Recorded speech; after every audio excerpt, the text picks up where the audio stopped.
Bonjour, dans ce clip, je vais faire l'ébauche de la face et peut-être l'ébauche du contour, ça va dépendre du temps. En fait, je vais faire les clips les plus courts possibles, là. Fait que probablement que je vais faire séparément l'ébauche de la face et du contour. Fait qu'on avait créé notre outil d'ébauche, là. En fait, c'est un MWLNR 12.4 qui porte une passée WNMG 432. Puis on va faire la stratégie de la face. Donc ici, j'avais déjà fait un premier essai. Fait que je vais enlever toutes les valeurs qui sont incluses ici, ainsi que toutes les macros. Désolé pour ça. Ok.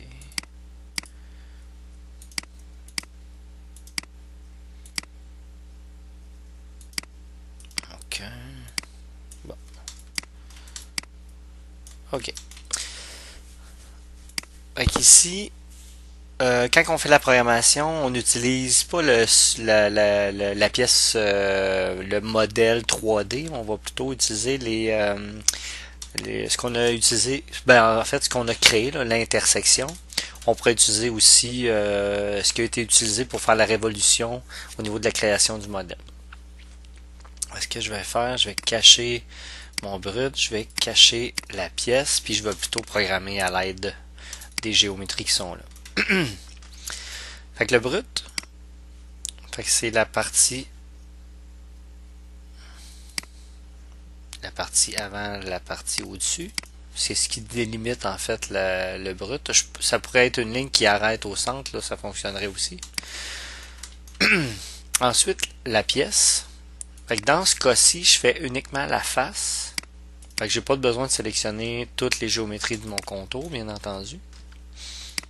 Ensuite, faut que je choisisse quel mode d'ébauche. Fait que c'est là qu'on fait la distinction entre l'ébauche du contour et l'ébauche de la face. Fait que ici, plutôt que chariotage, je vais utiliser dressage. Puis au niveau du dressage, le type d'orientation, c'est une orientation externe, ça va. Mais j'ai en plus, plus particulièrement lors de l'ébauche de la face, je vais faire plutôt frontal pour aller jusqu'au centre, jusqu'à l'axe. Okay, c'est habituellement ce qu'on fait, mis à part s'il y avait, je sais pas moi, ce serait une pièce particulière ou ce qu'il y aurait déjà un trou sur la pièce ou peu importe. Fait que là, je m'arrangerais peut-être en tout cas, j'éviterais peut-être d'aller jusqu'au centre, mais presque toujours, quand je pars d'une barre brute, une barre pleine, mais je vais aller jusqu'au centre. Okay? Fait qu'il y a différents trucs là qu'on peut regarder, mais au niveau j'ai avant ou arrière. Fait que on voit un petit peu ce que ça donne. Vers la broche ou à partir de la broche. Fait que dans ce cas-ci, là, ça serait pas pertinent d'ébaucher en partance du centre, là, bien entendu. Fait qu'on va aller vers la broche. Fait qu'on voit un petit peu. La profondeur de coupe maxi, moi ici, là, habituellement, on le fait en une passe. Ok, presque toujours, là, il y a environ en fait, on laisse une soixantaine de millièmes sur la face. On va même... En fait, il y a environ 60 millièmes à enlever, gros max. Puis on va laisser une surépaisseur pour la finition de toute façon. Fait qu'ici, là, puis c'est un outil qui est relativement efficace. Là, moi, j'ai mis une profondeur de coupe maxi de 75 millièmes, mais c'est sûr, si j'avais beaucoup de matière à enlever à l'avant, mais je préfère plusieurs passes pour obtenir, pour faire l'ébauche de la face.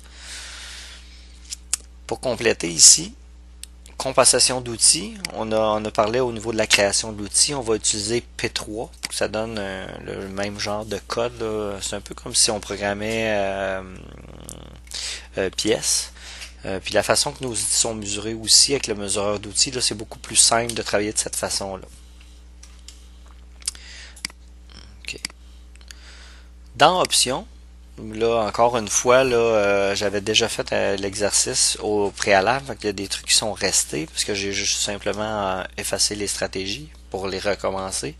Mais prendre soin de mettre une distance d'engagement de 100 millièmes et une distance de dégagement de 100 millièmes. Okay? En fait, dans les stratégies de tournage, là, presque toujours, c'est pas au niveau des macros qu'on va faire l'engagement et le dégagement, mais plutôt dans la stratégie elle-même. Fait que ce qui arrive au niveau des macros, c'est vraiment des déplacements plutôt simples pour aller à certains points de dégagement, mais sinon, tout ce qui fait l'entrée en matière, là, je veux faire un engagement 100 millième à l'extérieur, je voudrais faire un genre d'entrée tangentielle si on veut, ça serait autant de la même manière dans la stratégie elle-même, dans l'onglet options si on veut. Puis c'est là qu'on va mettre les distances d'engagement. Puis on peut aussi jouer avec les angles. Ok, fait que si je fais un play de ça, on voit un petit peu là ma distance d'engagement. Là, par défaut, en tout cas, je me rappelle plus exactement des valeurs, mais la vitesse d'engagement et la vitesse de dégagement est différente de la vitesse d'usinage. Moi, je l'ai changé, mais je veux juste vous montrer ce que ça avait l'air avant. Je vais mettre des valeurs autres. Je vais mettre, disons, 5,5 juste pour vous montrer, en fait, que les vitesses vont être différentes. Fait que l'engagement, la vitesse d'usinage et la vitesse de dégagement. OK. Mais ici, étant donné que je rentre dans la matière avec l'engagement et je quitte la matière, si on veut, avec le dégagement, j'ai tout intérêt à utiliser les mêmes vitesses. Ici, malheureusement, là, je peux pas faire clic droite, mettre une vitesse d'engagement et de dégagement égale à la vitesse de l'usinage. Et ça fait partie de la stratégie elle-même. Fait que j'ai vraiment pas le choix, ça va toujours être là. Fait que là, je vais mettre la même valeur. C'est ce qui fait en sorte que quand je fais une visualisation graphique, on se rend compte que toutes les vitesses, ou dans le fond, toutes les lignes ont pris la même couleur.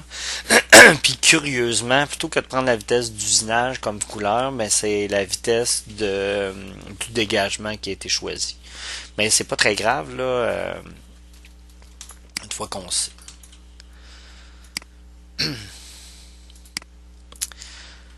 Là, on a remarqué, en fait, l'ébauche de la face se fait égale à à ma finition, si on veut, égale à mon contour. Je vais vouloir mettre une surépaisseur sur pièce. Donc, il y a différentes façons. Ici, dans le cas d'un trait unique comme ça, je vais mettre une surépaisseur sur pièce. La valeur, en fait, va être proportionnelle, ou du moins, c'est le rayon de la pastille de finition qui va en quelque sorte influencer mon choix de la surépaisseur sur pièce. Combien de matière je vais enlever à la finition. Fait ici, ce que je vais faire, je vais mettre 10 millièmes parce qu'en fait, l'outil de finition, là, surtout si je veux y aller en remontant, je peux pas me permettre de laisser beaucoup de matière parce qu'en fait, l'angle est à environ de 5 degrés entre le 90 puis la pastille, puis ça ferait un trop grand point de contact au niveau de mon outil si je laissais plus de matière. Fait que je vais mettre une dizaine de millièmes, même des fois moins, là, ça dépend de la matière. Puis même des fois, là, on va opter dans certains matériaux, on ira jamais en remontant, on va toujours descendre au niveau des surfaces axiales, puis on va tourner les diamètres. Fait que c'est pour ça ici, là, on va le voir dans l'autre stratégie de contournage, on pourra mettre des surépaisseurs axiales et radiales différentes. Fait que ça, c'est super intéressant. Fait que si je fais un pli de ça, on voit là, il reste une certaine distance entre la ligne ici puis le devant de ma pièce. Fait que c'est ce qu'on voulait. Maintenant, il reste les macros. Fait que les macros, là, comme je disais tout à l'heure, c'est un petit peu plus simple, je trouve, à gérer. Il y a quand même des trucs là qui vont des standards là, qui proviennent un peu de nos façons de faire. Fait que j'avais pris soin de faire un point de dégagement 100 millième du brut, puis un point à 1 pouce en avant du 0 et 1 pouce au-dessus du brut. Fait que dans mes approches, il y a différentes façons au niveau des macros. Il y a direct, qui me fait un point seulement. Vitesse rapide, c'est bon. Puis à ça, je pourrais additionner dans construit par l'utilisateur, rajouter des points. Fait qu'ici, on travaille plutôt avec les points comme ça.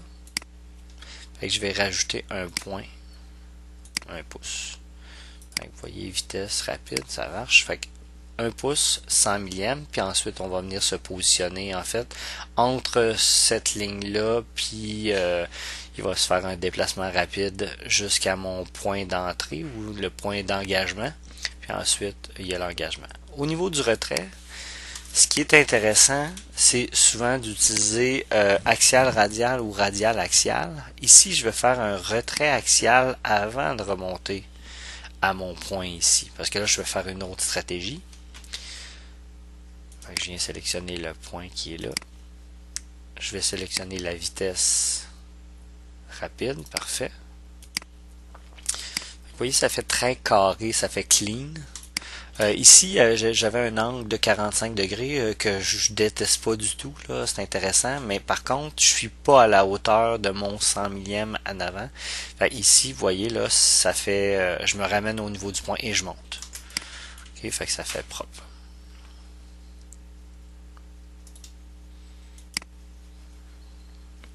Si je veux faire une visualisation plutôt 3D, fait qu'on a un petit peu notre... Je vais prendre celui-ci, F7. Il y a quelque chose qui ne fonctionne pas, je vais recommencer.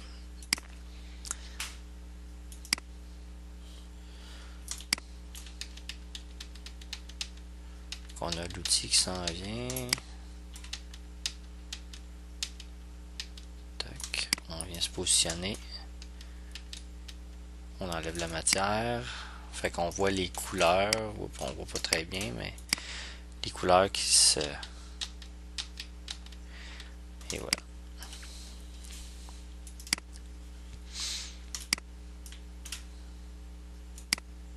Ça fait...